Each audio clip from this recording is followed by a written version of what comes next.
Welcome to Bhosle madam classes. आज का topic है लाइफ प्रोसेस चैप्टर से ऑटोट्रॉफिक टाइप ऑफ न्यूट्रिशन जो ग्रीन प्लांट्स में होता है। इसमें हम फोटोसिंथेसिस प्रोसेस को समझेंगे बेटा। फोटोसिंथेसिस जो प्रोसेस है वो in presence of sunlight and chlorophyll plant में कार्बन डाइऑक्साइड प्लस H2O के साथ में क्या बनता है, ग्लूकोज एंड ऑक्सीजन रिलीज होती है। अब ये प्रोसेस में आपको ये वाली जो इक्वेशन है ये आना तो मस्ट है। इसके साथ में जो अलग अलग क्वेश्चन आते हैं वो आते हैं कंडीशन नेसेसरी फॉर फोटोसिंथेसिस। इस पे पर्टिकुलरली एक कंडीशन पे या तो सनलाइट या क्लोरोफिल, CO2 और वाटर, इन पे अलग अलग क्वेश्चंस पूछे जाते हैं। तो कंडीशन नेसेसरी फॉर फोटोसिंथेसिस क्या है? Sunlight is necessary for photosynthesis. अगर ये नहीं होगी तो फोटोसिंथेसिस नहीं होगा। Then chlorophyll is also necessary.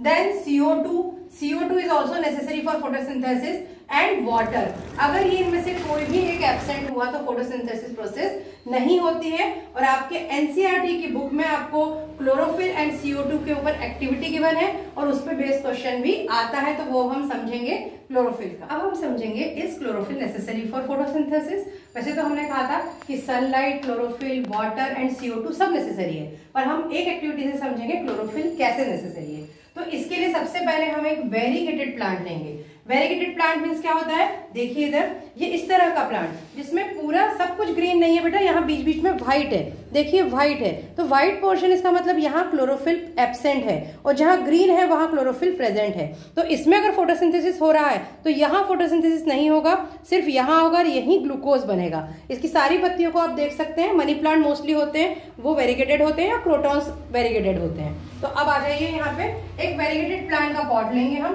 उसको पहले 3 डेज डार्क रूम में रखेंगे। डार्क रूम में क्यों? क्योंकि फोटोसिंथेसिस स्टॉप हो जाए और जो उनका प्रोडक्ट है ग्लूकोज वो नहीं बने। उसके बाद 3 डेज के बाद हम उसको सनलाइट में लाएंगे, 6 आवर के लिए सनलाइट में रखेंगे। तो वहां फोटोसिंथेसिस होगा और जहां पे क्लोरोफिल प्रेजेंट है वहीं होगा और ग्लूकोज फॉर्म होगा। वहां से हमने एक लीफ प्लग करेंगे और उस लीफ को एक जो पेज होता है आपका, उस पे मार्क कर लेंगे। किसी ड्राइंग शीट पे ऐसा मार्क करेंगे।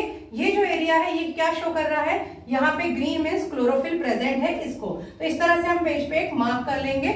उसके बाद हम इस लीफ को डिप इन बॉइलिंग वाटर में डिप करेंगे, इससे वो थोड़ी सॉफ्ट हो जाएगी।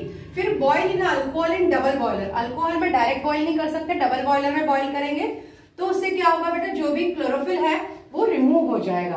अब लीफ कैसी हो जाएगी? डीकलराइज। इस डीकलराइज लीफ को हम फिर से गर्म पानी में धोएंगे, हॉट वाटर से वॉश करेंगे तो बहुत ज्यादा सॉफ्ट हो जाएगी। फिर इसको एक पैट्री डिश में लेंगे।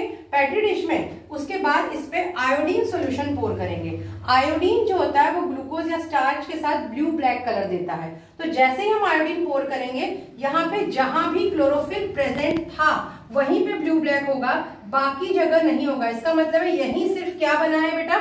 स्टार्च या ग्लूकोज सिर्फ यहाँ बना है जहां क्लोरोफिल प्रेजेंट था। तो ये शो करता है कि chlorophyll is necessary for photosynthesis. तो इस तरह का हम सनलाइट के लिए भी प्रूव कर सकते हैं, CO2 के लिए भी प्रूव कर सकते हैं। तो ये अलग अलग एक्टिविटीज में हम बाद में समझेंगे। आज का ये इतना ही है। तो इस तरह से जब भी आप लीव को देखें, अलग अलग लीव्स को, तो ध्यान से देखें किसमें है और किसमें कुछ लीव्स ऐसी होती है जो फुल ग्रीन होती है, तो उनमें पूरे इसमें फोटोसिंथेसिस होता है। Thank you.